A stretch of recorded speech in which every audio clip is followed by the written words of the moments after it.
Hello spice and ক্রেভিংসের বন্ধুরা, আজ আমি চলে এসেছি এক নতুন দোকানের সন্ধান দিতে নতুন একটি ভিডিওতে।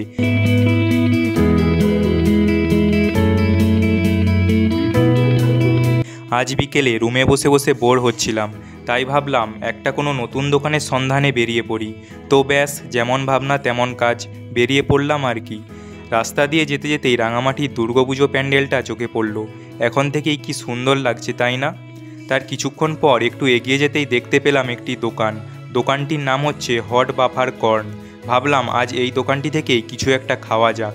তোমাদের আগে লোকেশানটা একটু বলে দিই, তোমরা যদি রাঙামাটির দিক থেকে আসো তাহলে রাঙামাটির ওভারব্রিজ যেখানে শেষ হচ্ছে সেখান থেকে একটু এগিয়ে গেলেই ডান দিকে দেখতে পাবে দোকানটি, আর কেরানীতলার দিক থেকে আসলে বাম দিকে দেখতে পাবে দোকানটি। দোকানটিতে রয়েছে masala corn, butter corn, sweet corn, French fries, আরও অনেক কিছু। আমি ওনাকে এক প্লেট ফ্রেঞ্চ ফ্রাইস বানাতে বললাম, উনি ভালোভাবে তৈরি করে সুন্দরভাবে সাজিয়ে আমাকে দিলেন। এটার দাম হচ্ছে 50 টাকা, আর এটা খেতে খুব সুন্দর মুচমুচে। তোমরা কে কে এই দোকানে খেয়েছো কমেন্টে অবশ্যই জানিও। আবার দেখা হবে নতুন কোনো ভিডিওতে নতুন কোনো দোকানের সন্ধানে। ততক্ষণের জন্য বাই সবাইকে।